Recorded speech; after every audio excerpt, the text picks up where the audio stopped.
You're listening to Question Reality. Question Reality with Priscilla Leona. Priscilla Leona.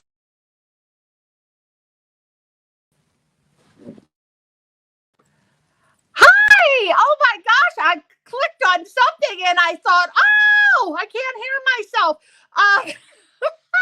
This is what happens when it's live. It's craziness, just craziness happening.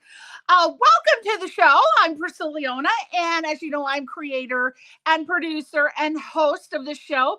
And we also have the executive producer and technical director, Albert Biko. He's off screen doing all kinds of computer stuff. But we are coming to you live, as always. And for 20 years, in case you're not familiar with the show, so for 20 plus years, we have been providing our listeners with entertainment industry career advice.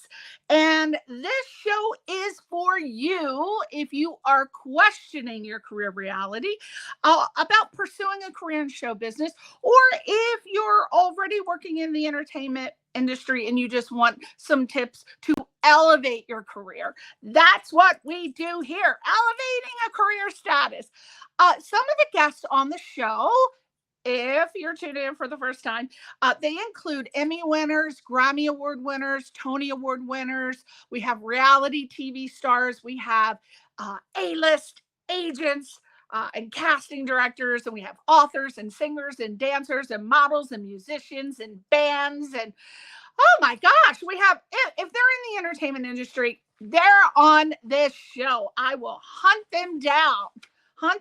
Speaking of hunting down and some of our previous guests, very exciting. We're going to have my one of my very favorite guests. She is a multiple Emmy-winning director, casting director.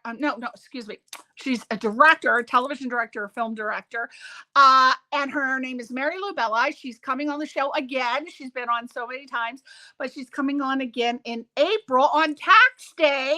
So you might want to tune into that show. Also in April, we have very famous A-list casting director, Alan Hooper. He casts Modern Family, Superior Donuts. Oh, the list goes on and on. Check him out on imdb.com. He's going to be giving great advice to actors. And then another exciting guest that's coming on. Alan's been on the show before. He's a welcome guest. Lovely man. Love him. And one of my favorite people of all time. Oh, multiple award winner. He was his name is Michael Orland, and he's a very famous, he performs with Kristen Chenoweth. He was on American Idol for 16 seasons as the musical director and a vocal coach. He's a pianist. He does everything.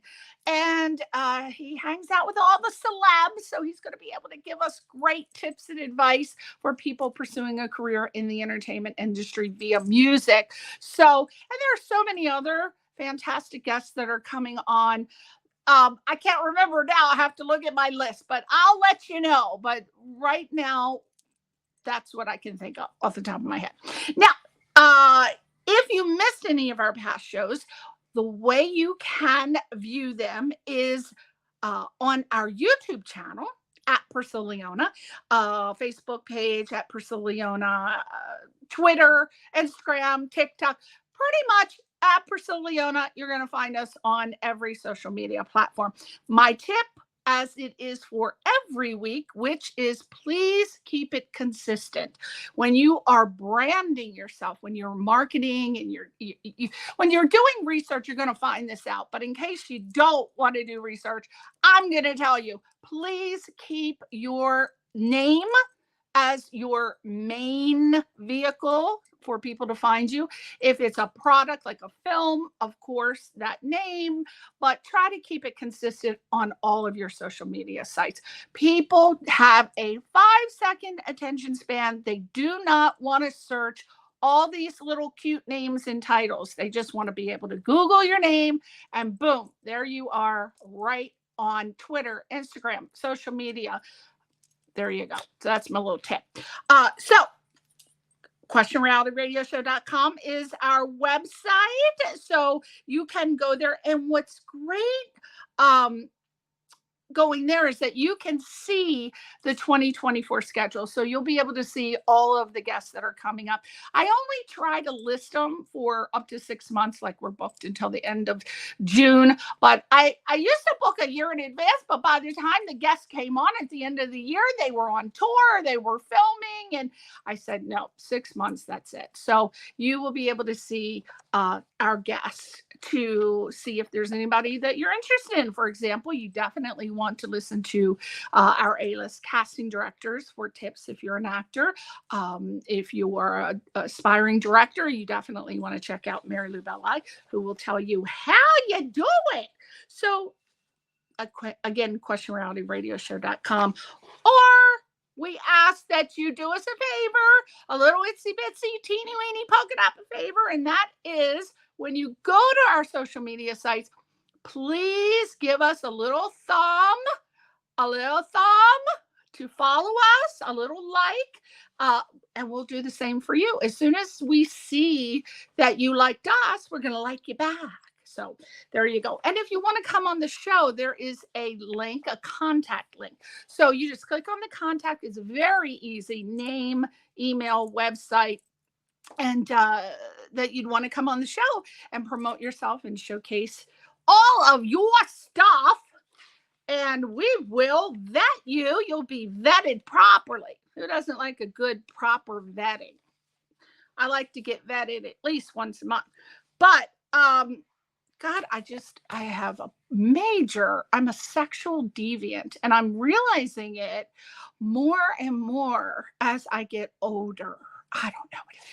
Everything I say has a double entendre, and it's sex related. So there you go. questionrealityradioshow.com. Check us out. Now, as always, the guest on today's show, love this man. He is a little porcupine ball of love to me. We've had him on the show so many times via our wonderful contact, Beatrice Davis. And he's been on for so many years. And I just loved him the first time he came on. I said, I have to have him on as much as he's available. And he was available tonight. So let me just tell you a little bit about the guest today. His name is Marc Hoberman. There you go. You can see him on the screen. He's so cute. Look at him. I want to just squeeze his little cheeks. He is such a handsome man, isn't he? Marc Hoberman. Let me give you his websites, right? So you can be checking it out as we're talking. The first one is gradesuccess.com, gradesuccess.com. His other website is Marc, M-A-R-C, Hoberman, Hoberman.com. And then the last website is lifestorieswithmarchoberman.com. Exactly how it sounds. lifestorieswithmarchoberman.com. Hopefully you can go to Google and type Marc Hoberman, and my branding advice will hold up. And Marc, this man is so impressive to me. He is, okay, let me just give you his multi-hyphenates right now. He is an educational consultant, a best-selling author, a motivational speaker, CEO and founder of Great Success Education, a certified life coach, a podcast producer and host of Life Stories with Marc Hoberman. My gosh, he's so many other things, but let's just stop there. Now, Marc, oh my gosh, he has such extensive experience as an educator within the New York City public school system.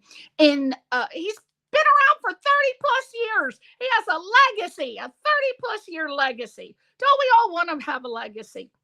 he has been just instrumental in creating a new, exciting, dynamic world of education. A lot of people think, oh, God, I've had enough education. I can't take it anymore. Well, you haven't been in one of Marc's classes, because he keeps it exciting and revs it up.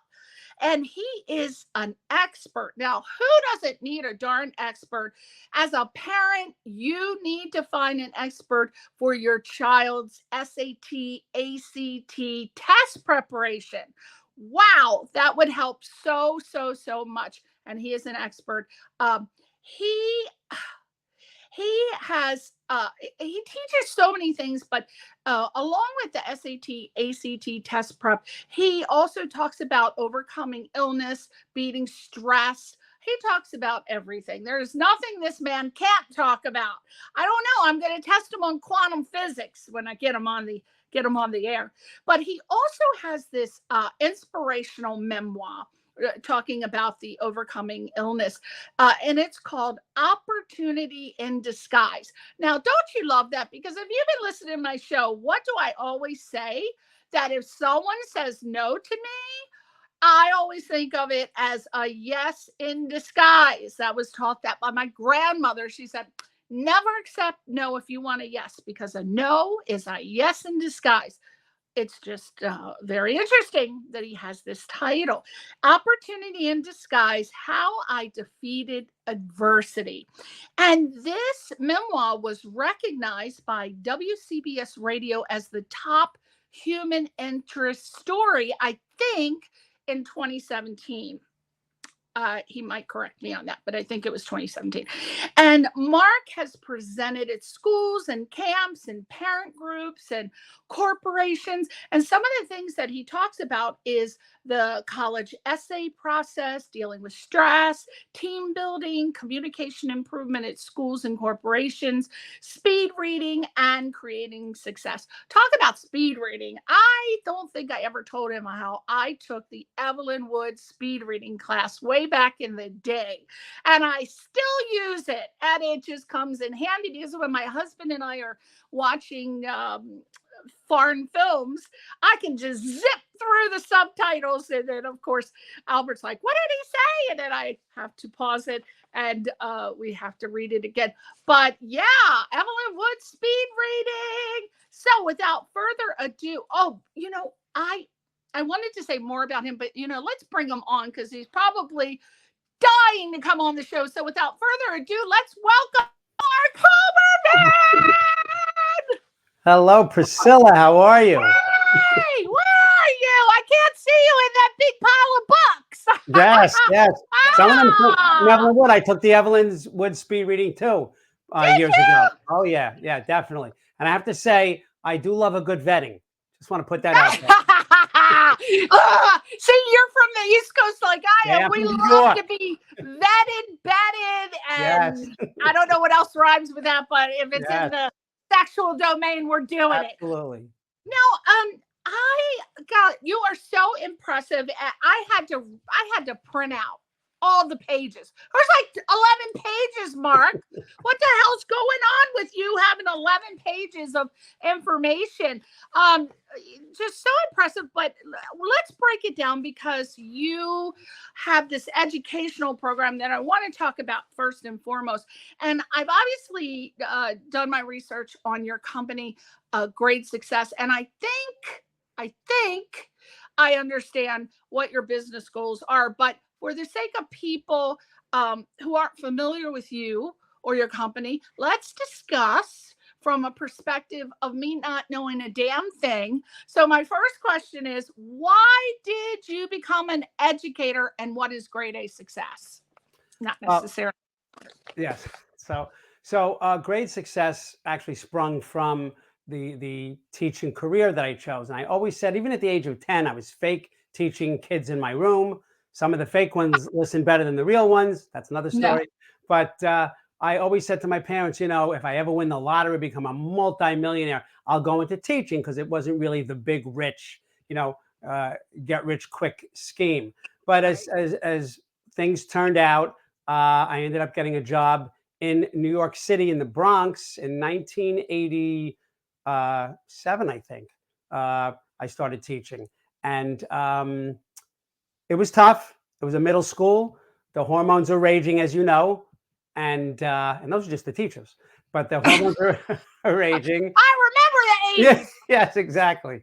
So, and I loved it. I remember the third day, during lunch, I was playing basketball in the lunch period, and I said, "They're paying me for this?" Because you get to go to the school shows at night, and it was really phenomenal. The good thing, quite honestly, back then was that a lot of people, were senior to me. I started teaching, I was like 23 years old, and they didn't stay after school. So anything I wanted to do, you make a little extra money, you get in charge of some clubs, what have you, I was able to do.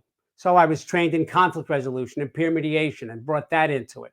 So taught all those years and then moved to the high school setting, which I really liked more. I was at Kennedy High School for 2 years. And look, it was tough. There were gangs there, and the Bronx is not easy, but it is the greatest training ground because classroom management became my specialty. I was an English teacher for over 33 years, but the classroom management kicked in because you could be the grammar. I went to college with some people who could bury me when it came to English. We joked earlier about, I see you have I have that Shakespeare book in my house also, because that's the course I took. But they knew much more about English than I did, and I learned along the way. But many of them they could teach it on the college level. They couldn't impart it to middle school or high school kids, certainly not kids who had behavior issues. So I really liked that end of it. When I moved from teaching in the Bronx, moved to Rockland County, New York, which is where I lived, I went from a 45-minute commute to a 4-minute commute. That just was just phenomenal. I mean, to be able to your lunch hour, to be able to go to the cleaners and pick up your shirt was unheard of for me. So it was really wonderful. And then early on, I'd say about 5 or 6 years into teaching, I decided to tutor for some other companies. Then I decided to tutor on my own. Now, I was originally SAT prep. Then SAT prep branched off to into SAT prep and then ACT prep, which is college prep. Then I started to get a good reputation, hired people. They said, "Hey, you know a good math person?" And I knew one, but then I said, "Hey, why am I just giving the names when I can have them work for me?" Because it was incorporated. I had the insurance. People wanted that layer of protection. So that's the realm I entered into. And must be 2,000 students I've tutored over the years and probably taught 4,000. But just love that aspect of it. Developed workshops on speed reading, power memorization, study skills for health and wellness to reduce stress, which is really the newest one that we'll talk about a little bit later. But that's like the gestalt of the education piece. My life in the summers, I didn't take off. Other teacher friends of mine traveled, read a lot of books. I worked at camp, and I was in camping for over 20 years. I had a job after school at the Bronx for 2 years at a yeshiva. I was always working and always in education, always with youth. So, still doing it now. Retired kind of early to expand the tutoring and the speaking business, but in the education realm. So that's the short answer, believe it or not. You were working with the Utes. Yeah, the two Utes. Working with the Utes. My favorite. Do you know, while you were talking, I'm so glad you were. I like candles, Marc, and I put my new purse. I moved it, and I'm sitting here. All of a sudden, smoke is billowing up, and I'm like, "What is that?" I caught my purse on fire while we're doing the interview. Hey. Didn't even know it, did you? I can handle a fire. Okay, so obviously you're extremely educated and knowledgeable and experienced in the world of education to be able to independently create this particular business venue.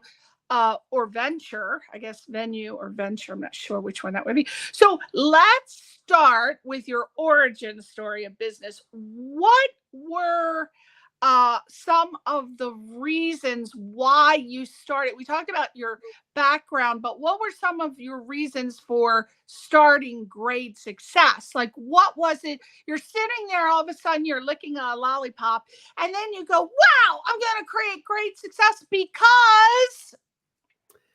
Great question. Very easy answer. although I told you at the age of 10, I always thought about, hey, I'd love to teach, love to teach. So I was born in Yonkers, New York. And at the age of 16, yes, I was pretty popular. I don't want to brag. I was the first clarinet concert master of the band. What a chick magnet. Not. Whoa, okay. But and my parents came and my father said, look, he had a used furniture business. He said, we're going to expand the furniture business, but I'm the oldest of the partners. We're moving to Florida. I said, oh my God, I'm 16. I'm in 10th grade. How long? He said, when? He said, 3. I said, I can't get ready in 3 months. He said, it's not 3 months, it's 3 weeks. Oh. So I had to say goodbye to people. I had a girlfriend at the time. I went to Florida. The only redeeming, I knew nobody there except I had cousins and my grandmother was there. I called her my bubby. Very stressful. And when I was about 3 months after going there, we went with my one cousin to visit her brother, my other cousin, at the University of Florida, Gainesville. I said, we're leaving at 5:30 in the morning. It's a 4-hour drive. I'm going to get there when he wakes up. We're going to be immersed in the college experience. But I never got there. I never got there because I had an epileptic seizure in my car, in my 1977 Mustang. Now, that was a chick magnet. While you were driving? While I was driving, I can only tell the story. It's not from memory. I was not really conscious. You know, it started as a petit mal seizure where you're incoherent. And I kept missing the exit. And my cousin's name was Marc. My name is Marc. We're named after the same uncle. So he's Marc Jed and I'm Marc David. My cousin Candace said, Marc David, you keep passing the exit. That's all I remember. She said it twice. Next thing I know, I woke up in a hospital room. I had the grand mal seizure, stomped down on the accelerator, and we should have been killed driving through a toll booth. And luckily, she steered the car. And she told me that the cops came and said, is your cousin on drugs? She said, no. And I said, I'm fine. And I got up and fainted in the arms of a police officer. Came home 3 hours later with a diagnosis of epilepsy. Rocked my world. I could tell you that back then we didn't tell anybody. I'm telling you now as an educator, I know I was clinically depressed for 2 years. My mother came in. My mother had suffered a stroke at the age of 40, major stroke, recovered 95%. She said, listen, you're a good-looking boy. You're funny. You have a good sense of humor. Let me tell you what else you are. You're an epileptic. And it's going to keep you grounded. You're going to grow from it and gain strength. Now, that's what happened, but not the first 2 years after diagnosis. Big dark hole, things of that nature. And it was rough. Then I started to write to hospitals, the Epilepsy Foundation. I made my enemy my friend. I learned everything about my sickness, what I could do, what I couldn't do. Read a lot of self-help books, and that continued on. But I didn't 9 people knew I had epilepsy until I was 54 and came out with the book. Now, the book was originally titled Search and Seizure. And that book became an Amazon bestseller. And that's the one that CBS Radio said top 50 human interest stories of 2017. And then, we changed the name twice, once to Adversity Defeated and once to what you mentioned, shameless book plug. Did this make it? Yes. They're all the same book. I just got advice to change it. And Adversity Defeated, the first 2 were self-published. This was picked up by a publisher, LaRue Press. So things started to rock and roll. But I had an aunt call me, and she said, Marc, what a great fiction writer you are. I said, Aunt Bet, what are you talking about? It's not fiction. She said, of course it's fiction. You don't have epilepsy. My father never told her. That was his sister. So we wore it as a badge of shame that I now wear as a badge of honor. So that 7th sense of knowing when young people are struggling, that always pointed me towards education. So that's a real deep-rooted thing, and I wanted to take a longer time to tell you that. I don't know how far I ever got into that story because we've talked about so many other things on your show, but I have never seen the number of suicides, school shootings, depression. 75% of all children from middle school through college report stress in school. And it's not just academic, it's peer pressure and all these things. And I couldn't drive for 6 months. And certain states have laws that are longer. I had to be seizure free for 6 months. I was, but not 6 months in a row. So it had to be 6 months in a row. So all these things enable me to tell when somebody's suffering because I lived it, and I lived it as a teen. Now, I know when people are displaced, I've had students, the biggest influx from Haiti to the United States of America after the earthquake in Haiti was to Spring Valley, New York. And I taught in Spring Valley High School. So Right. we had all those kids. So I knew from being displaced. I was displaced as a teen from one state to another. They were one country from another. But Priscilla, I'm with kids, teaching kids who I'm trying to get them education, and they have memories of pulling relatives out of the rubble. So all of this, when I say education, people mistakenly think it's always academic. It's not. It's life coaching. It's dealing with the parents. It's creating these kind of character education workshops. It's all under the umbrella of education. I go to corporate America. I consider it education. It's just a different type of education. Right. So I would imagine that grade success consists of experienced educators who deliver maybe meaningful and creative course curriculums to students globally. Now, that's just what I'm thinking. I could be wrong. So why don't you tell us, what is grade success's mission statement, or what kind of meaningful and creative courses do you offer? Did you Sure. come up to help Yeah. people? Yeah. So our tagline is "Your child's success is our job." So that's just to make kids successful, both academically and emotionally. So yes, it started out with just me, but then it became there are teachers, because if someone wants a math person, you don't want me. The purse that you had on fire earlier knows more math than I do. So so I can tell you that right now. So have many tutors underneath, biology, Spanish tutors, people, English as a second language, special educators. I rarely, if ever, have advertised. It has to be for teachers. It's people I know, have seen teach, recommended to me, because I don't want the person who just has the content knowledge. They need to have the proper delivery style. Because look, there are great plumbers, bad plumbers, amazing teachers, not so good teachers. I've met the greatest teachers, I think, in the world, but I've met some teachers who went into teaching for two reasons: July and August. So they just wanted the summers off and give me that pension after 20 years. Right. So it's anything in education, but there's also, so that's the one-on-one. But we were doing online, live, virtual 8 years before COVID was a word. So a lot of people were forced into online and virtual learning. I pretty much, I don't want to say I started it, but I was one of the first who started it. We have now video courses. If people, there's all different price ranges. So if people can't afford one-on-one tutoring, we have classes. If they can't do the classes, we have videos. They can get 3 hours of me and 3 hours of my math specialist for pennies on the dollar compared to in person. So it's just all subjects, all levels. We have a women empowerment coach who deals with teens and adults. So a whole realm. The parents, there's an offshoot of Great Success that I do lesson planning and classroom management techniques with teachers. So it's all education. So it is global. I've done work with people, in England. I've done virtual book signings with schools in Guyana. So been all over. So it's for adults and children. Since it's an online class, right? Don't you have to?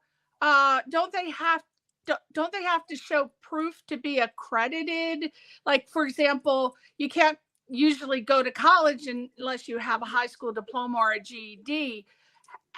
Can anybody take these classes, and do they get credits for it? How does that work? So rarely. I'll tell you, it's more, think of it more of a tutoring service than an accredited school. But we have been hired by certain schools to be, like, I have been the child's English teacher.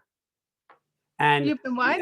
I have been the child's English teacher during their school day. They go online and I'm their English class 3 or 4 days a week, because it's an hour each time. And they will get English credit for that. But think of it more as a tutoring service. And when I come into schools and do anti-bullying, character education, SAT prep, college essay advisement, things of that nature, that's me going into the school. So it's more learning than getting credit for it. Okay. All right. So anybody can go to greatsuccess.com. And is there a form that you fill out? Do they have to have anything to take these classes? Do you have like a list, a curriculum? What will they see? So they'll see there's a lot of pages there. It's a great site. They'll see drop-down menu for tutoring. They'll see the subjects for that. They'll see the college page, college essay, things, college interviewing skills. They'll see usually there's a pop-up where they just fill in their information, child's grade, and they'll get a free article I wrote called Lifelong Learners. And then there's when they do the contact, I can contact them, but there's a straight up contact for them to tell us what their needs are. We get in touch with them within 24 hours. What they'll see probably starting in 2 days is now I do once a month or every other month a free study skills master class. So I'm doing one. I want to tell your audience on February 19th. It's free. I get this in schools, a lot of money to do this for a day in schools. It's less than an hour. It's totally free. We just did one in January. There's one February 19th.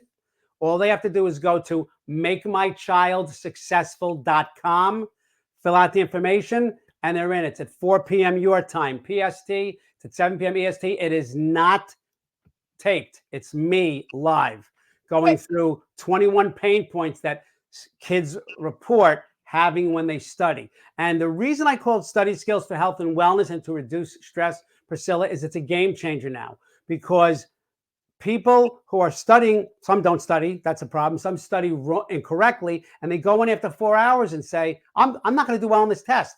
And it creates test anxiety, which I believe is a myth. They don't have it. They create it. And if you don't study correctly, and if you study too much at one time, which parents tell their kids to do too often, that's why I give the workshop to parents and the students. How do you handle, like, I want to touch on what you just said.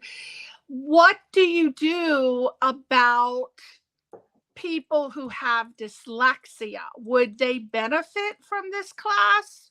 Because that's a whole different way of teaching. Am I correct? Right. There are many different learning modalities. They're all touched upon because you have visual learners, kinesthetic learners, audio learners. And I'm not telling any kids study this way, because that doesn't work for them. We find something that works for them. People with dyslexia have to study a little differently, and it's difficult. They have to slow down at certain places. But the amount of time they study is the same as someone who doesn't have dyslexia. You don't learn when you study. You learn when you review. And too many people study for an hour, and they just read through the material. They haven't retained anything because they didn't learn it. You just get familiar with it when you read it the first time. The brain works in triplicate. You have to review it 3 times, but I tell them how to time it.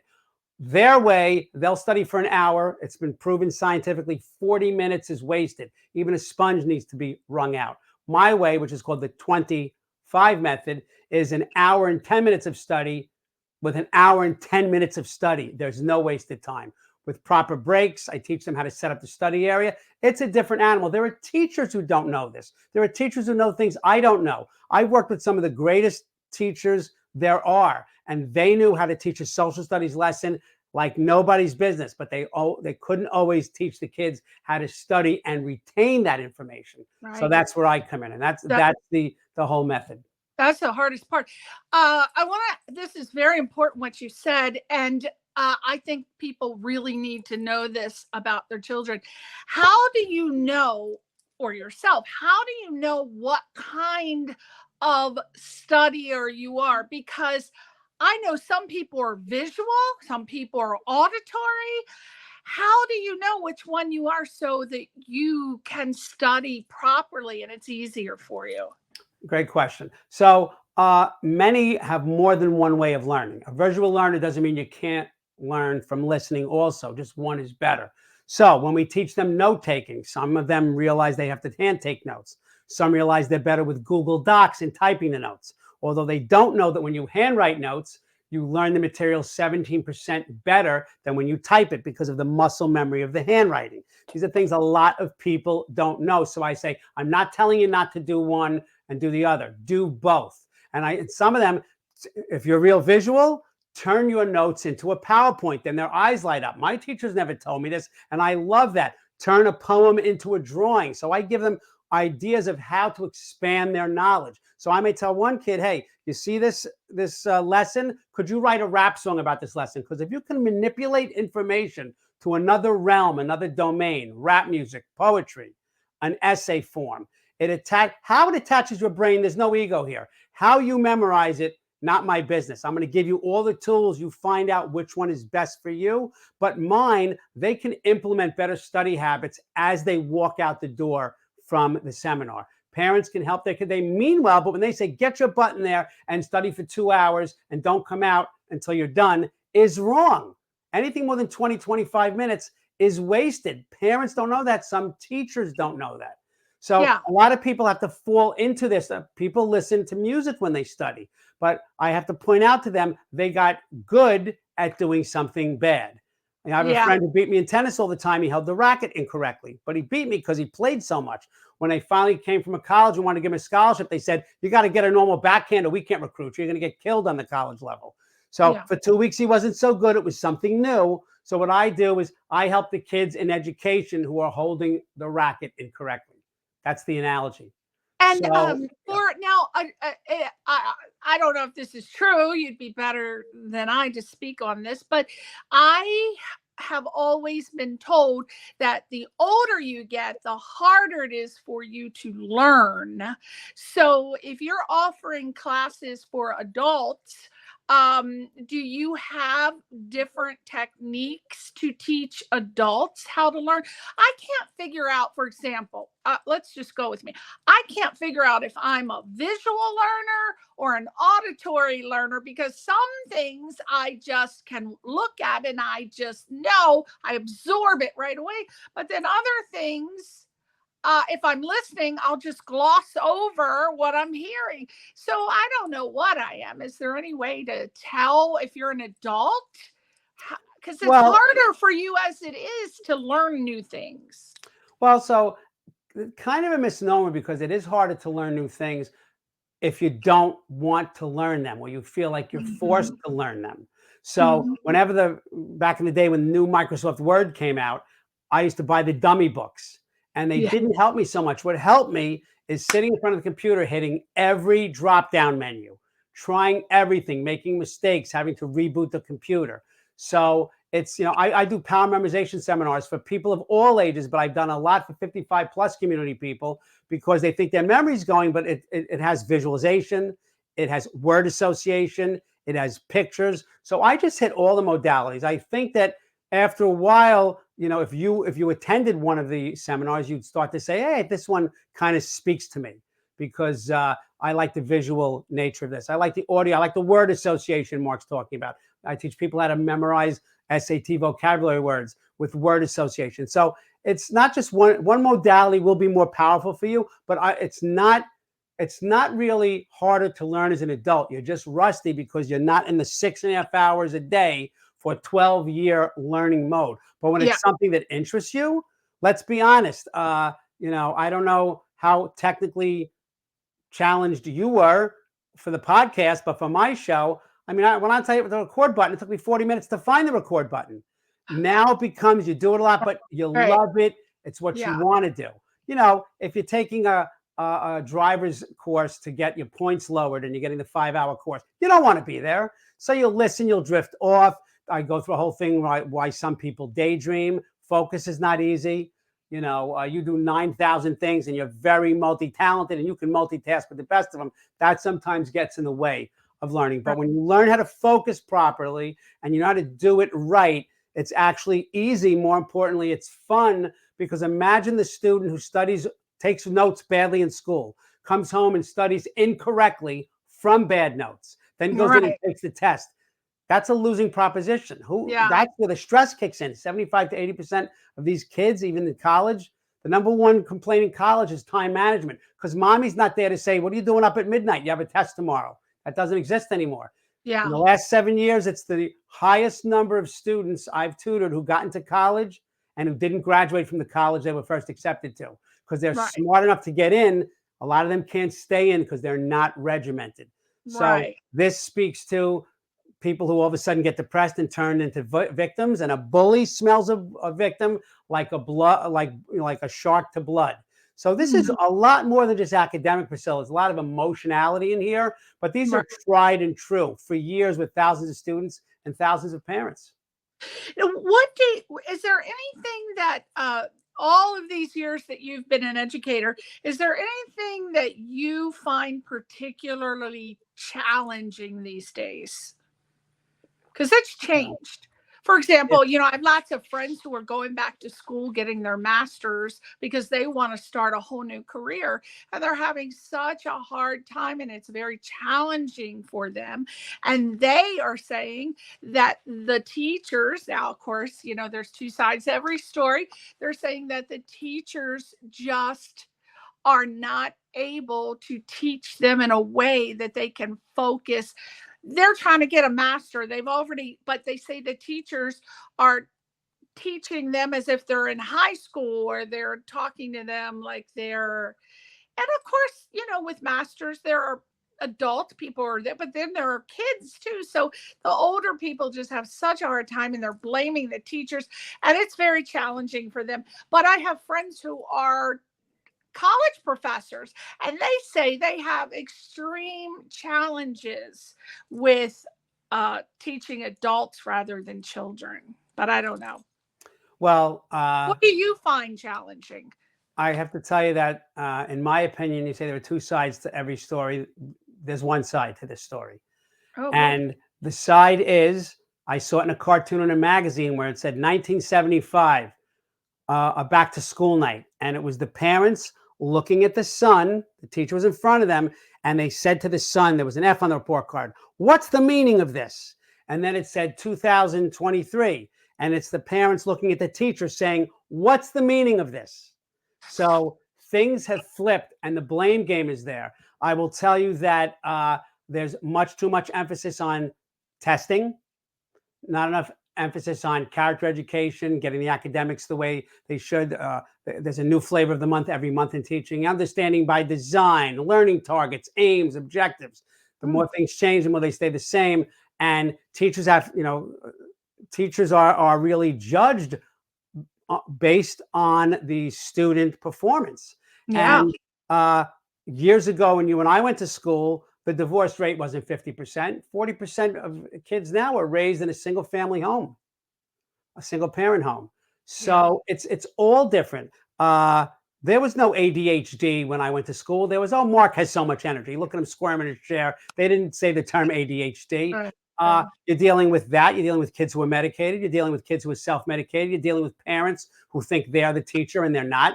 You're dealing with teachers who, look, the average inner city teacher doesn't last more than 3 to 5 years. That's a tough gig. It was the most rewarding of my career, but it's a tough gig because you are also managing student behavior. The college is a little bit different because there shouldn't be behavior problems because, there's one morning and then, hey, you're out of the school, the whole thing. Can't do that in public education. So there's a lot of roadblocks. I don't want to dissuade anyone who's watching this show. It is more difficult than ever. It is still the most rewarding job you'll ever do. Enhancing the lives of young people, knowing that someone couldn't retain information and didn't know certain information and they know it now because you gave it to them. There's no feeling like that in the world. But I think the triangle of education is lost in a lot of schools. You need the parent, the student, and the staff. And the staff includes the whole faculty, the teachers, the administration. It's very adversarial at times. Look, let's just call the numbers what they are. Suicides are up at a rate that we never thought that tragic number would be.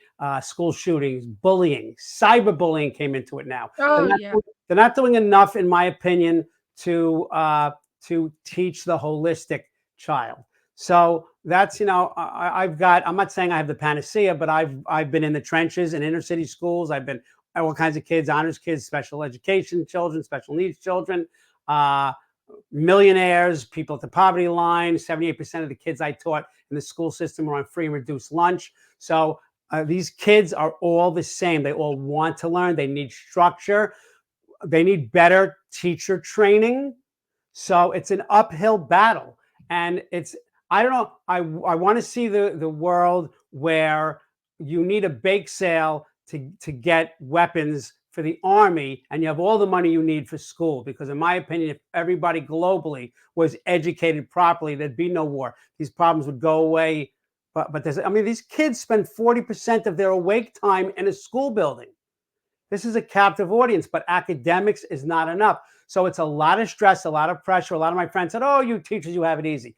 you know, we have to do lesson plans. We have to grade tests. We are in loco parenti. Sometimes we're in place of the parent. So, you know, we have meetings, you know, you're emotionally involved because you see kids suffering. I mean, look, I know students who became pregnant at 13 and 14, you know, who I taught. I know people who were drug dealers. I know people who were in gangs. I know people who jumped into gangs and forced into gangs. And it doesn't mean the people who have, you know, millions of dollars, wonderful family at home, that, you know, and so they're not doing the marijuana and the alcohol, they're doing the opioids and and buying Adderall from their friends. It's really tough. And I'm not trying to get on my soapbox. I really want to give you the answer, because if there's anyone in power who's watching tonight, anybody who really this resonates with, it's not a quick fix, but I don't see a fix. I don't see enough professional help coming in and support for the teachers and the students outside of the school building. Right. Now let's see a short, we're going to insert the multimedia now. We are going to look at a short clip of you, Mr. Marc Hoberman, within a classroom session for great success. But before we look at it, can you briefly tell us what we're going to see in this video? So you have two videos. One is a character education video, which is us taking character education with celebrities and professional athletes. Not that one. We're doing the... You're probably doing the sizzle reel for the study skills. So that was a White Plains summer athletic program, all athletes. And they had to do weightlifting, speed, and academics. Academics was with great success. So this is part of the study skills seminar, teaching various students in various schools, but mostly in the White Plains High School, study skill strategies that they picked up like this and they never saw before. All right. Albert, are we ready to see Marc Hoberman? Let's play it.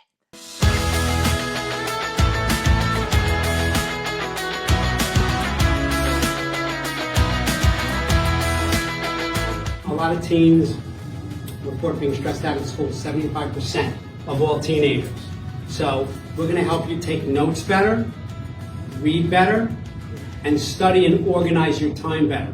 Studies have shown that like 60% of students who study for an hour, they absorb the first 20 minutes, the second 40 minutes is a waste. So you study for an hour, but you only retain for 20 minutes. This gets rid of that. Okay? So here's what gets, listen to the math involved. So you study for 20 minutes, you take a break. They let me help design the program, which was great because I added the SAT and ACT element even for the 9th and 10th graders, so they'd get it a couple of years ahead of time.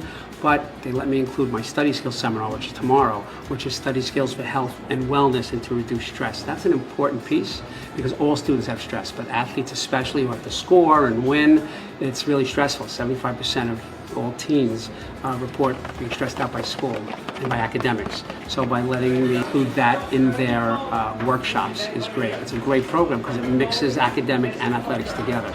So this academic stuff that I've taught you with the memorization techniques, the things that you learned about proper note-taking and the 20 blank method. What's the blank? 25 method. It makes you get better grades in a shorter amount of time, and it is a proactive course. Look at you, so cute and authoritative, right? And even with my mask on, I went in during COVID. Yeah, as soon as we saw the mask, I thought, this must be 2020 yeah. or 2021. Yeah. So these particular classes, I know that you're teaching online, and I think that was you teaching in a classroom situation. Yes, that was live. So for a public school. So the classes that you teach for great success, are these classes affordable to everyone? There's affordable pieces. If you want one-on-one, it's obviously more money, but there are classes, and I let people bring their own classes. So if a group of friends get together, a mother calls me and says, I'm going to get you 5 kids. That's a different price point also. Now, White Plains also, that was probably 2020. This year, they did all virtual because they changed it. That was a 4 to 7 p.m., but now they wanted me at 7 p.m. EST. So that was virtual. I did that same course I did that year in person.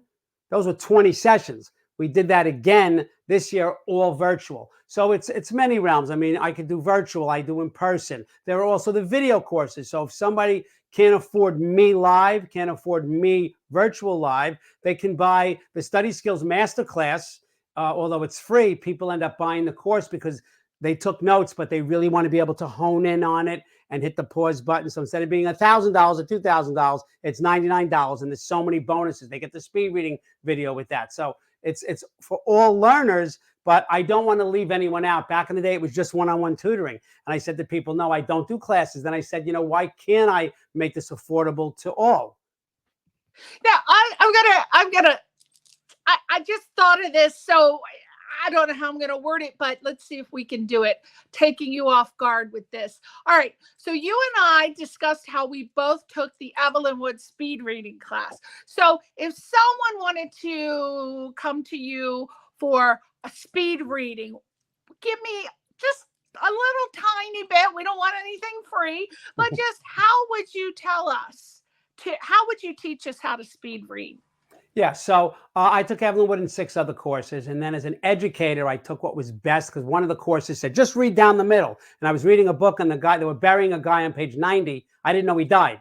He died on the ends of the page, and I was reading down the middle of the page. So I got 80% of it. I missed the important stuff. So there's speed, but there's also comprehension, because a lot of those other courses are for business speed reading, which I do also. But I want comprehension, but they leave out the third. Concentration. So what I do is there are speed drills, there are comprehension drills, then there are concentration drills. It's only a 4-session once a week for about an hour, and then it's over. And you do those drills. The eyes are a muscle.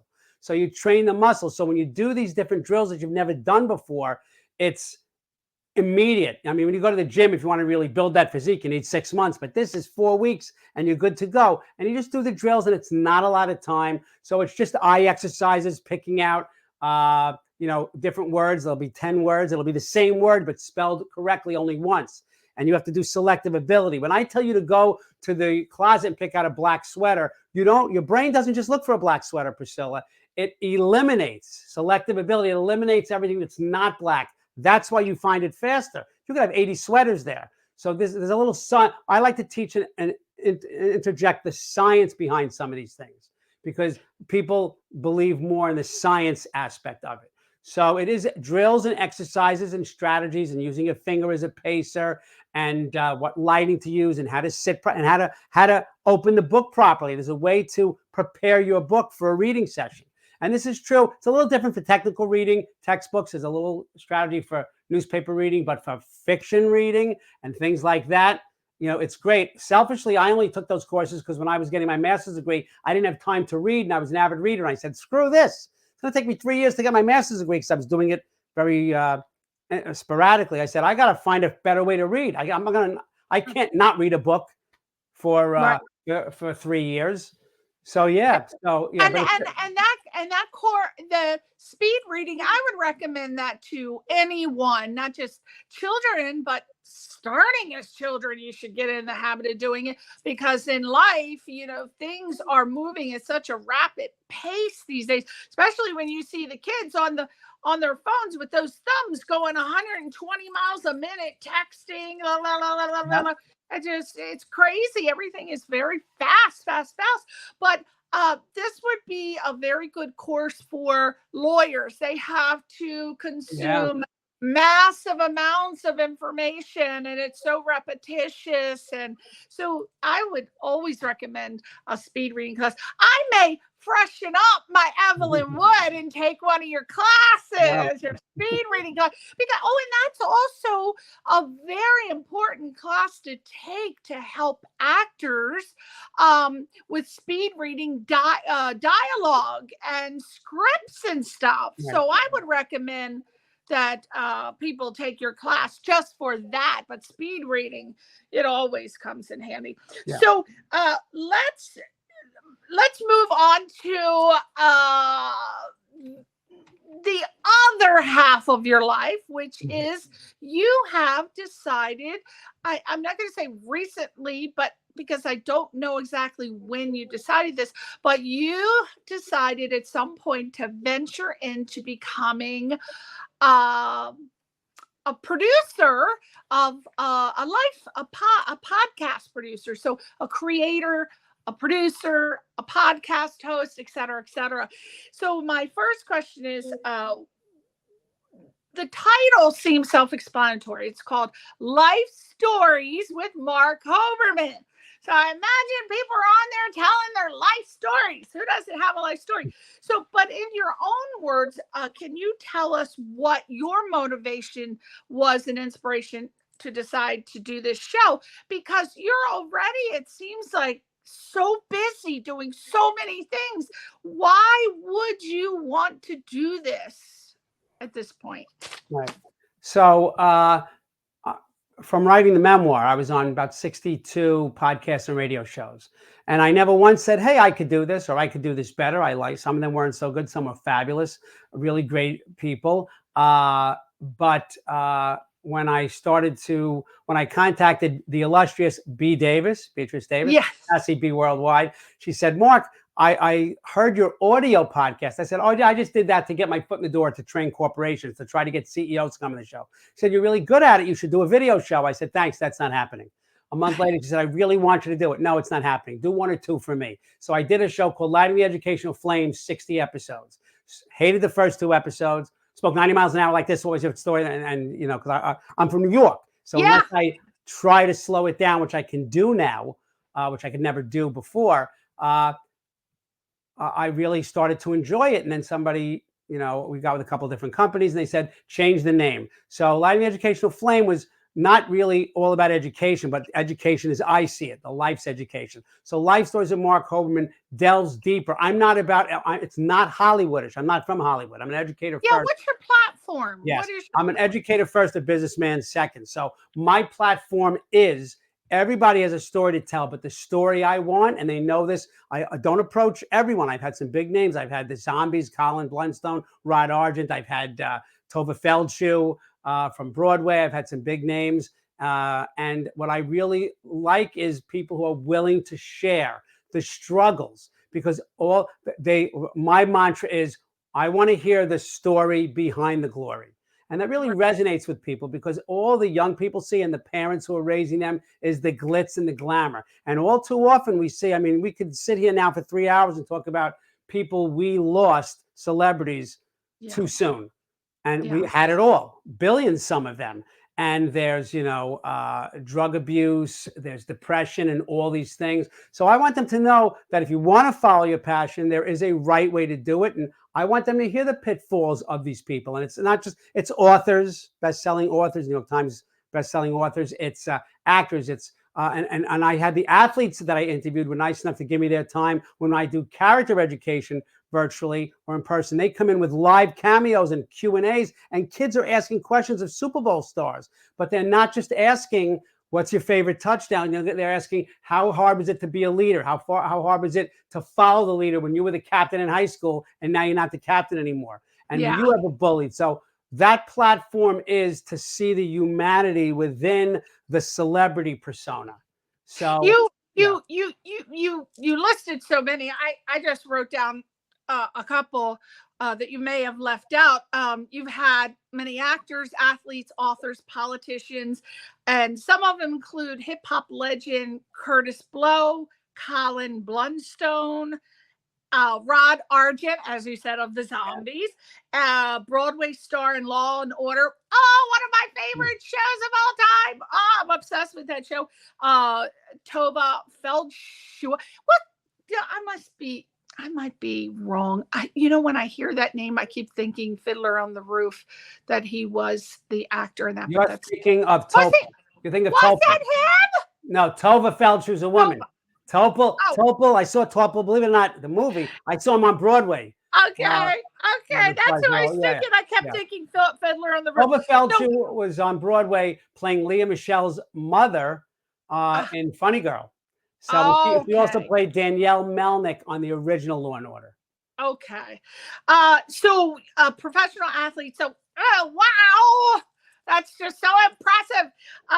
And are you a one-man band, or do you have help producing this show? Because I was a one-man band for so long. Finally, I had to get an assistant, and then there was COVID, and then there was no assistant. Then I'm doing it by myself, and then I'm back to assistant.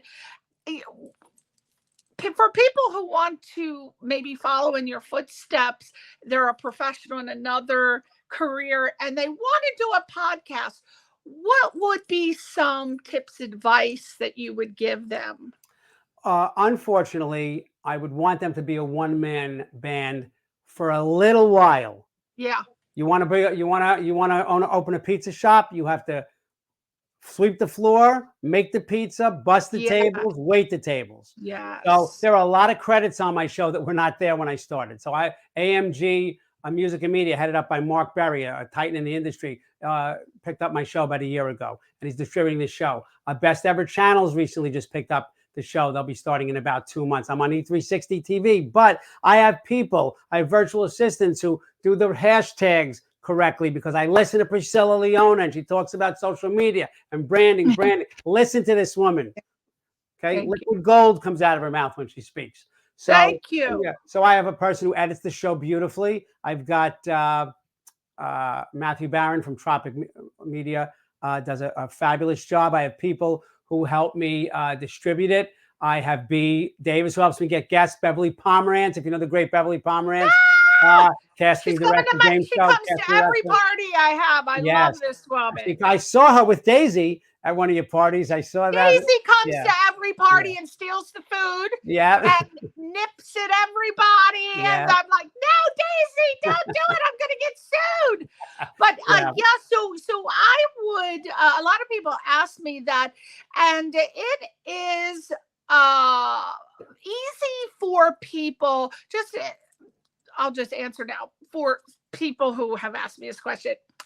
It's easy to do a podcast if you are somewhat computer literate or you have a husband or a wife that's computer literate, because there are many technical things that you need to do. So I would suggest that if you want to do a podcast, you really watch a YouTube video and find out the basics, because you don't want to be having a microphone. Like, for example, the first show I did of this year, my husband wanted me to get one of those like clip-on mic things.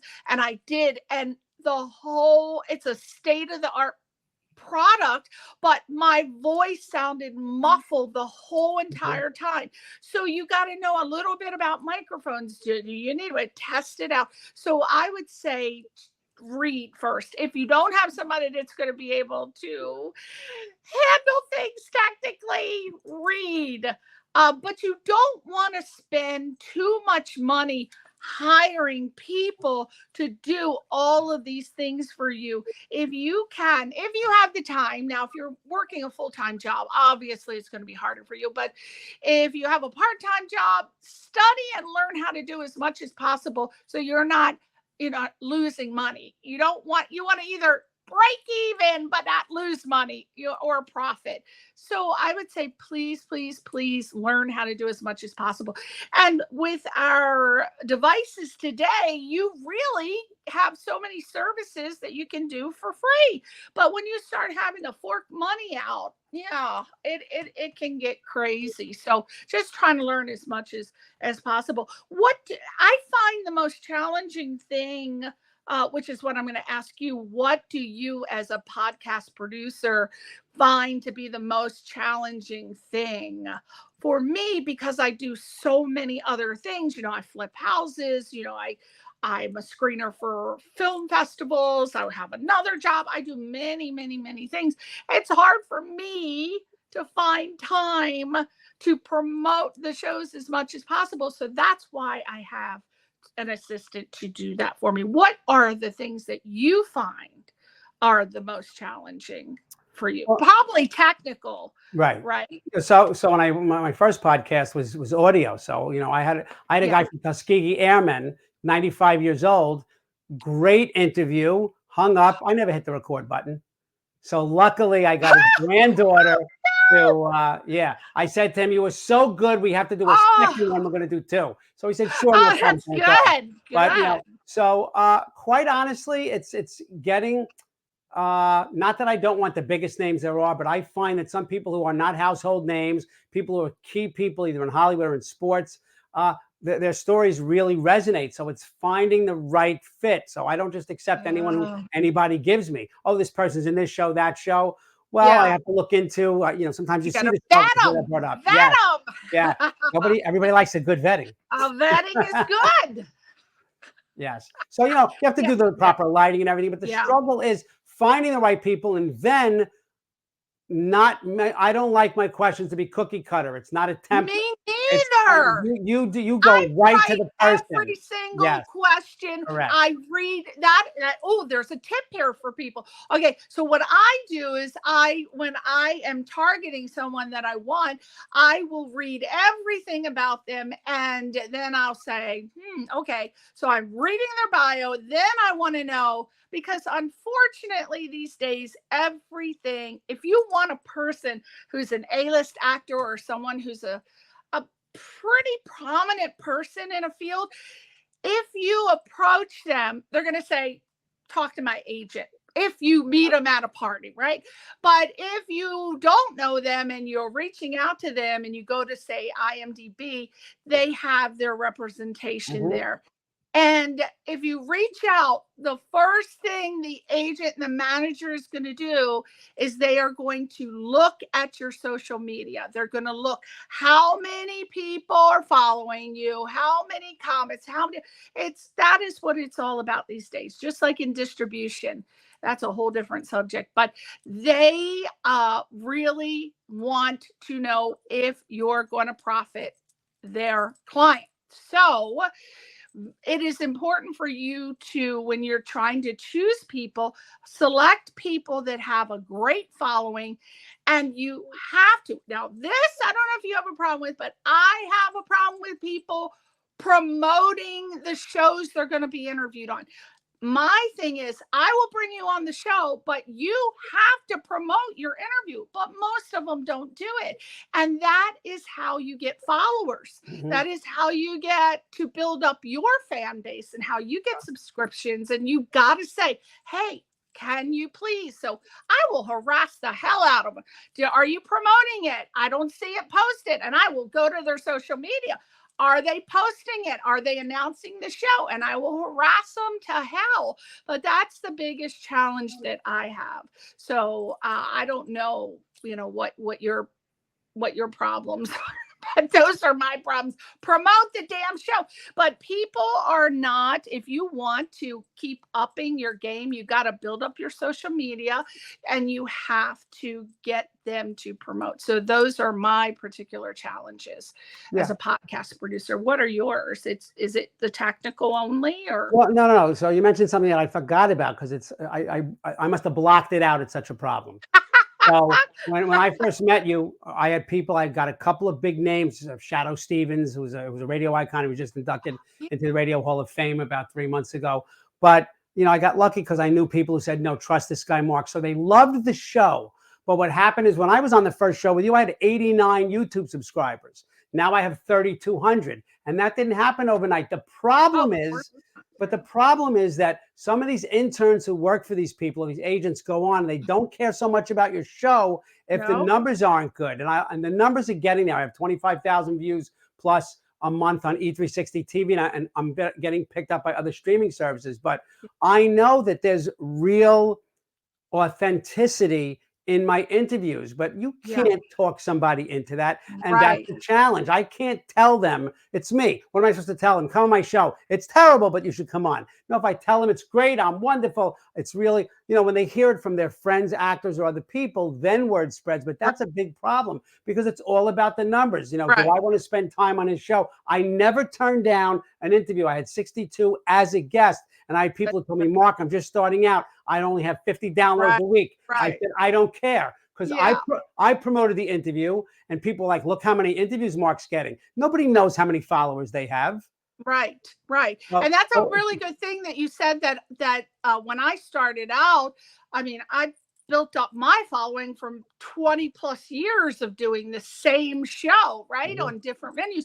But when you're just starting out, a tip that I would say is, I would really appreciate you coming on my show. I just started. I only have a couple followers, but if you have some time and you want to help me, I would really appreciate it. And if my show blows up, I will promote your products. I'll promote you. So you got to really offer something. It can't be me, me, me, me, me. What can you do for me? You do have to offer other people. So that would be my tip for people who want to do their podcast show. And follow through is so very important, isn't it, Mark? Yes, all the time. I have to give them I have to give these people who are actors and actresses a cheat sheet on how and where and when to share. Yeah. So yeah. Well, a problem I'm going to just put out there now, an obstacle it is a pet peeve of mine, is I give, when I am trying to get someone to come on my show, I give them a bullet list. It's a very short bullet list. It's like your name, your title, your this, your that. And I put in there, I don't know, Mark, I don't know how much I can do anymore. I say one paragraph only, and I capitalize the only, of career highlights. And still, Mark, they will send me a bio that's 532 pages. People just don't have time to be reading your bio that's that long. I don't know if you have the same problem, but when I get that, I'll be like, nope, not reading it. I have an interesting one. I don't know if you get this. I say, please send me pics. And I get 20 pics of headshots. Yes. And I write them and say, listen, it's a video show. They're going to know what you look like. That's Give me right. one headshot. Yeah. You're a director. I want a picture of you directing. I have a guy who said, oh, how about this picture? And it's a picture of him on the set of the original Godfather. I said, I had to ask for that? So what with the 20 headshots? I know. I just don't get it. So it's very, people think being a podcast producer and host is easy. No, it's not, because you got to deal with many different things like this. And it's amazing how adults don't listen. And it'll be one thing to listen, but you've got it written down. It's like, only send this, only send that, only send this. Right. And there are so many people that when they send that, I just can't, because I already know what they're going to be like on the show. I've been in the business long enough to know that if they can't follow simple instructions, they're just really not going to do well with I've me. had cell phones go off. I've had people looking here and going like this. And Mark, hi, honey. And I never had that one. I've had that twice. Wow. Yeah. Oh, yeah. You never know. I've had some situations happen. There was a fist fight, I think, on one of the shows way back in 2008. Yeah, there was an actual fist fight. The wife thought the husband, who was being interviewed by me, that he was on the phone cheating. And then the next thing you know, you hear like it was an audio, but you hear like struggling. And then the phone went dead. So I said, oh, wow. Okay, well, we won't be calling them back. But it's a situation. But I really love it. If I didn't, I wouldn't do it. So I think that you feel the same way. Oh yeah, people are so good with their time, and so and get some real honest. And some people, I had Stan Zimmerman who wrote the Golden Girls and some episodes of the Gilmore Girls on, and in the middle of it, he started somehow that it got into he was bullied as a kid, and that wasn't even a question of mine. And I guess I hope they feel comfortable, but that's what I want to bring out. I want people to connect with them above and beyond the realm of celebrity. Right. Yeah. Yeah. Because your platform is it's just diverse. You have all different types of people, where I normally just have people in the entertainment industry. Right. But that's just my platform. I don't really want to talk about rocket science or politics. Right. That doesn't interest me. But you know, what are you gonna do? All right. So your show airs on, and correct me if I'm wrong, because I think this information I wrote down a long time ago on the last show.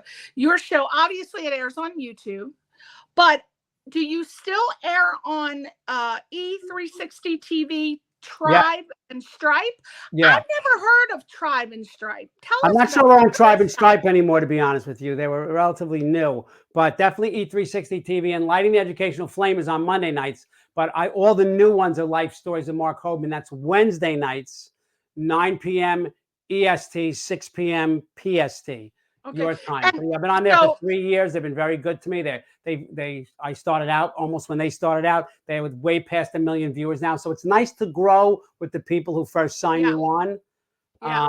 And yeah, so So I've heard of the E360 yeah. TV. I've never really looked into it. What do you how do you get your show on to air if somebody has a podcast and they want their show to air on E360 TV? You would What's the contact process? them. Yeah, they What's have to do their homework and they have to write to them.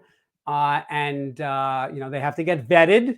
Everybody likes to get vetting. That's the that's the theme of word? today's show. So yeah, and start small. YouTube is easy enough, but my YouTube draws a lot of views. It didn't have a lot of views. Definitely didn't have a lot of subscribers. Now, as I said, past 3,000 and growing. But you have to start somewhere, and you live and learn. And I love the fact that my first shows had great people, but not great questions. The look wasn't great. The editing wasn't great. The show has grown into its own. Yeah. And now it's picked up by AMG Music Media and Television and Best Ever Channels. So you have to start somewhere. It doesn't happen overnight, but this is only three and a half years I'm doing this. I started it because I wanted to do something during COVID. I was going, me, I'm like you. Yeah, What's next? yeah. What's next? So I had to do something. So yeah, you can get on this, and people are on, I'm not on, but people are on Spotify and they're on all these other things and on iTunes, iHeart, and like that. So there are so many places for you to go. It's a saturated market, but when you find your target market and you find your fans and your viewers, they become a family. You just brought something up I want to talk about. Okay, so I actually choose not to advertise. I don't want any kind of association with advertising. I don't do it for that. And I don't need to do it for any reason, so I choose not to. But I am always being approached by someone who wants to bring my show on their station. For example, I think I told you this story about 5 years ago. I have a friend who's a celebrity and she has a show on Sirius XM.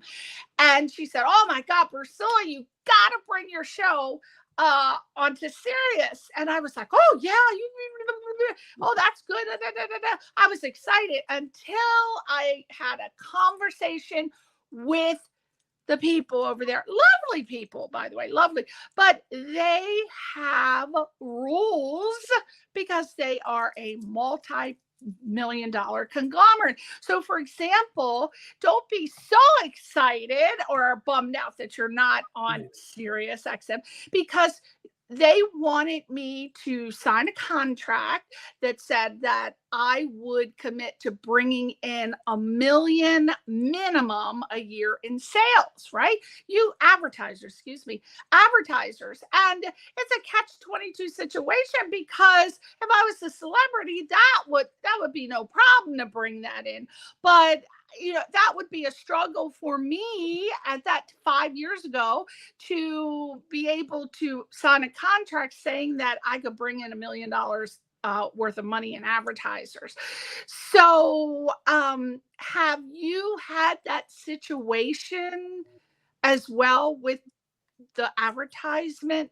Yeah, but the other way, I've been the aggressor, because I didn't have advertising for the first 2 years, but editing is expensive. The virtual assistants are expensive. It's a monthly cost, things of that nature. So I want to bring advertisement in, but I don't want, whenever I'm watching a show, I fast forward because I tape it. I sometimes see 6 commercials. I'm like, oh, who saw this live that sat for these things? So they're 30 seconds here and there. It's not expensive, but I'd also really like a sponsor, to sponsor the show. So there's nothing wrong with advertising. I have some, I don't have a lot now. I'm revisiting that, and that's what Best Ever Channels is going to get, advertising. There's a lot of revenue share companies out there. If they like your show, they'll get the advertisements. And there's not pay-per-click, but there's like advertising based on performance-based ads, PBA. So I do like the thought of that. And also, some local advertising would be good. And it's by the way, Great Success Education, I've paid thousands over the years to advertise on shows. I haven't not only 3 times that I paid to be a guest. I don't believe in that, but they were pretty decent shows. But I've paid to advertise on podcasts and radio shows and gotten some business from it. So as long as it's, I won't just allow any kind of advertising. But I wouldn't mind more advertisers and certainly a sponsor. That's the goal. But I just want to bring it into as many households as possible. I want people to learn from it and be able to apply certain life strategies. Because your particular platform with the great success, that would be perfect to have advertisers for sure.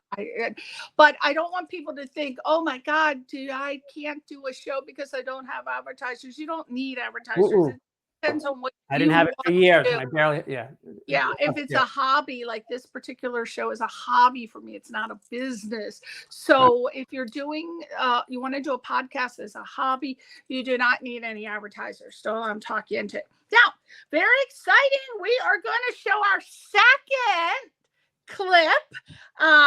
Our second Marc Hoberman. I just love, what's your middle name? David. Marc David Hoberman. We're going to see our second video clip.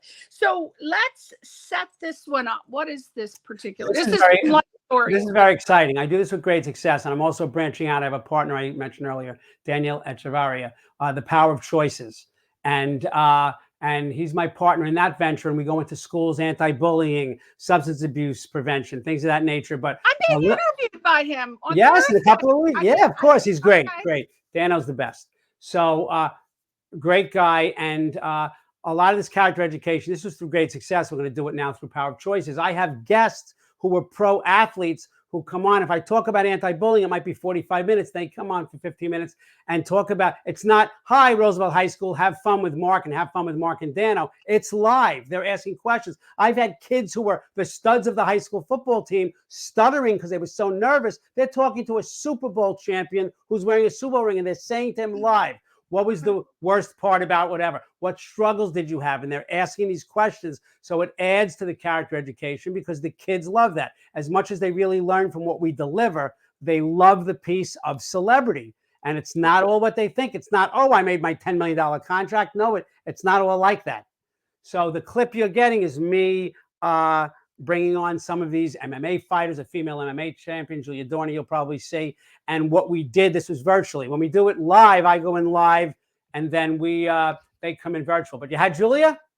Wait a minute. So I don't know how this is in my brain, but I think you had one of my friends on your show, Lisa.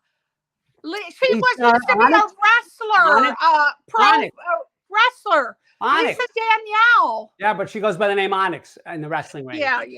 She was great. She makes you and I look like we're not busy. I know. She oh God, I can't remember. Oh, you know who introduced us? Beverly Pomerantz. Yes. Beverly. So she's been coming to my parties. Marc, oh honey, I throw some parties. Let me tell you. I've seen them on Facebook. I see the invitations. It's unbelievable. They're always theme parties. I do the 60s, the 70s, the 80s. I have burlesque dancers. I have Bollywood dancers. I have Marilyn Monroe person. So she loves coming to my parties. She's coming to, Albert has a birthday. So I'm throwing a birthday party for him on Saturday, February 24th. And it's going to be a monochromatic theme party. Great. So I'm curious as to what Beatles she's going to show up to, because I have trivia contests. Oh, she loves coming to parties. I got to say one thing though. We're talking about this. You live this, and I live this. You have to have integrity as a show host because it's a small world.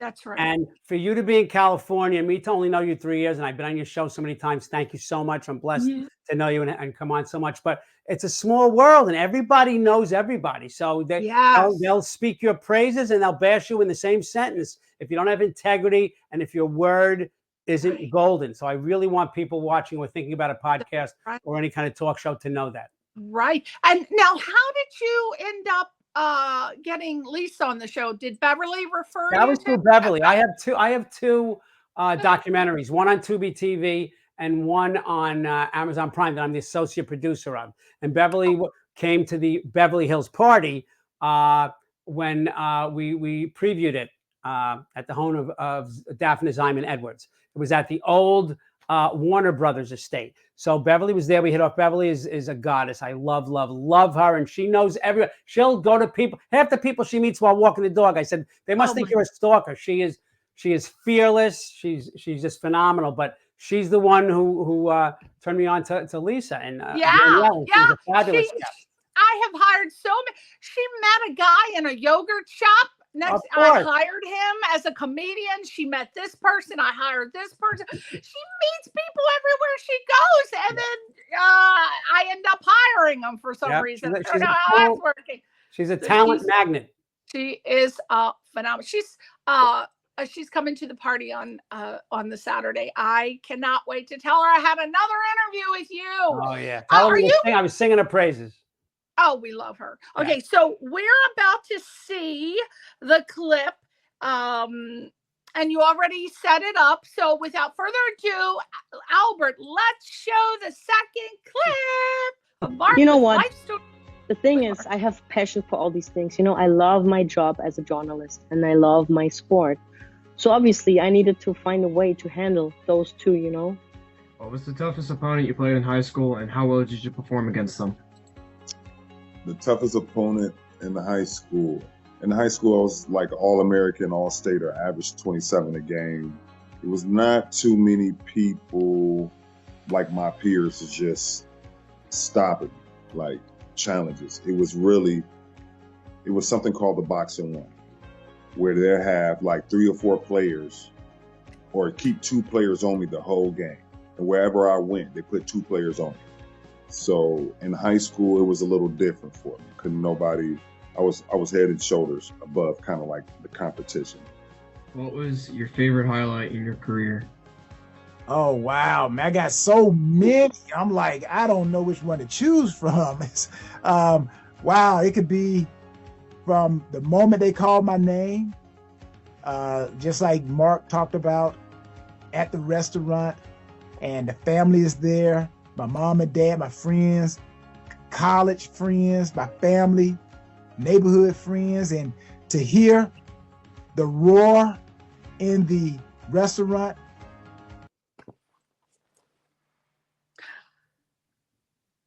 Oh, something happened. Okay. Wow. Okay. So you've had so many guests, and I wanted to know, in any of the shows that you've done, have you had an epiphany where about your personal life, whether personally or business related? Tell me about it. What was it? Who was it, and what was it? Well, or what was it? Yeah, it's holistic, Priscilla, because so many of them have shared struggles, very personal, some tragic. And it's just, as an educator, I can't help, I'm an educator first, I said earlier, and a businessman second, learning from them and seeing and hearing what they're saying and knowing how it's going to resonate with the viewers. That's my epiphany, because I hear that moment that resonates, and I know the parents who are watching, or the demographic I have just is from like 18 all the way to 65, but I know it resonates with them. And that really is what resonates with me. A lot of them mention people who they pattern their lives after, who were heroes of mine. So even the young ones and the older, I've had people from America's Got Talent on my show. There's America's Got Talent. Daniel, right? Yes. And I've had the Chicago Drumline, Pack Drumline, is in the finals of America's Got Talent Fantasy League this week. And the leader, Perry Dante, was on my show. So when I hear about how he worked with underprivileged kids and how he himself was underprivileged and how he made it through the obstacles, that's why I do it. I absolutely love it. It's time consuming. It's difficult. It's not super expensive, but it is a little costly. But I just love it. It's my passion, as of course it is yours. So I can't say any one person. I mean, some were like heroes of mine, like having the Zombies from the Rock and Roll Hall of Fame, from Time of the Season, and such famous people has really been wonderful. But yeah, hearing the struggles Even the zombies, I mean, they made very little money from big hits until they finally got, from entertainment, you don't sign the right contract, you don't get the money, you don't get the residuals. So they all struggle. They didn't just wake up one day and nobody play a song, get a great part in a show, get that Emmy award, or I've had people who won Academy Awards. So it's a lot of work, and people have to realize you have to have something to fall back on, because you could be the greatest baseball player in the world. You break, a kneecap, you're done. Yeah. So I try to tell young people, have a plan A, a plan B, and a plan C. Absolutely. It's so hard to get them to focus on plan B and C. They just want to focus on plan A. Right. Yep. It's not.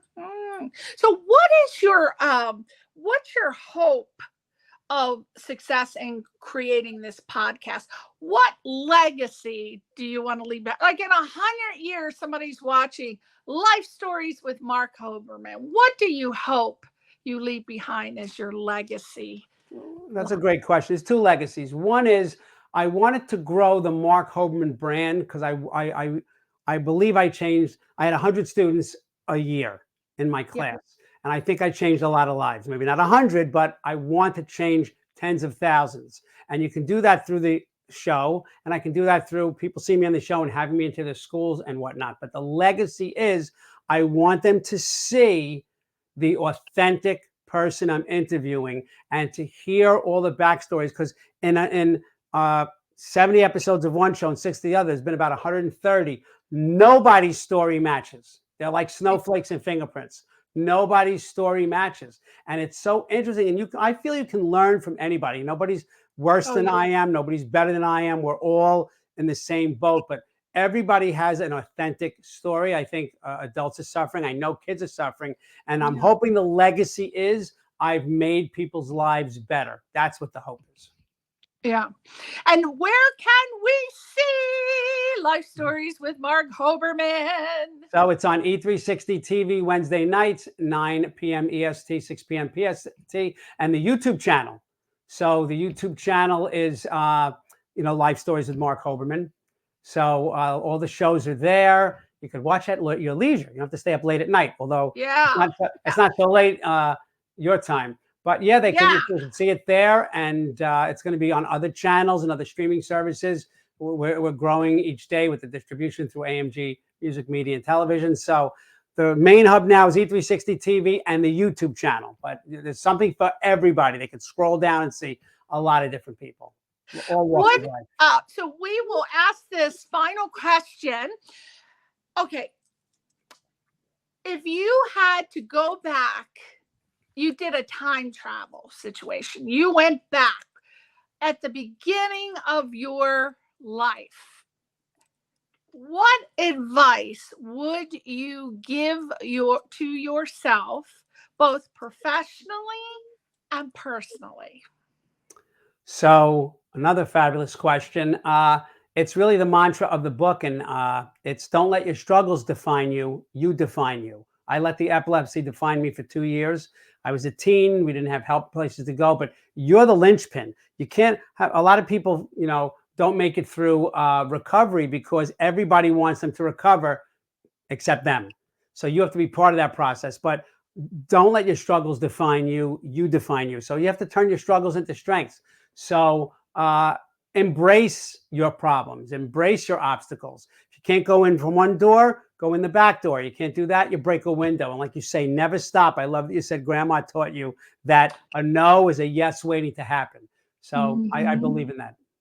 A no is a yes in disguise. Yeah. Woohoo! Little Marc Hoberman would tell people that. He'd tell himself that. So I said that was the final question, but with you, we could talk to you for 14 and a half hours.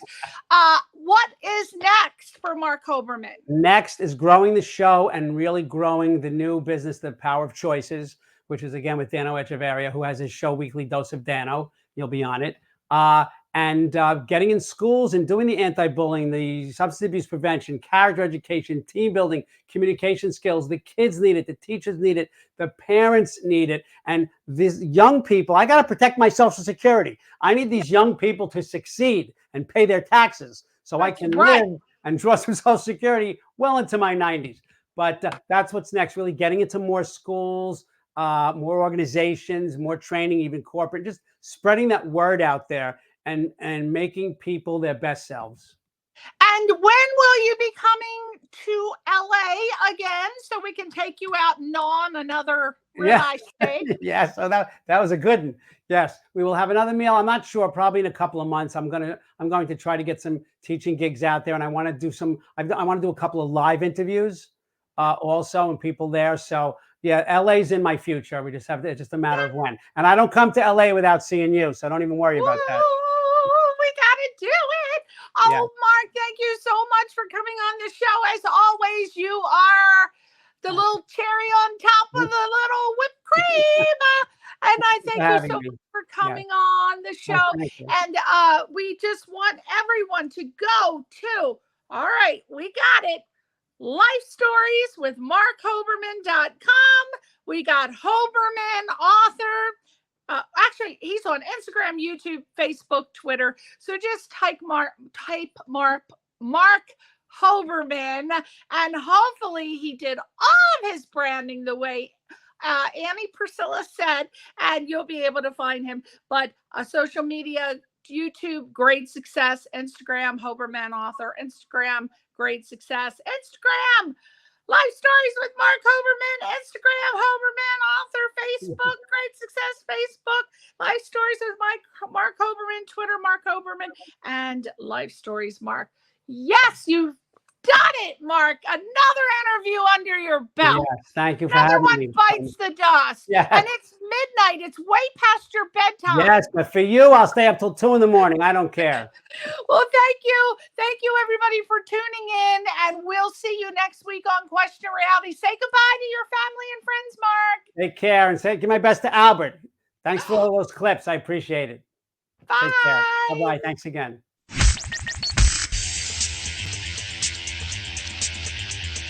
You're listening to Question Reality with Priscilla Leona.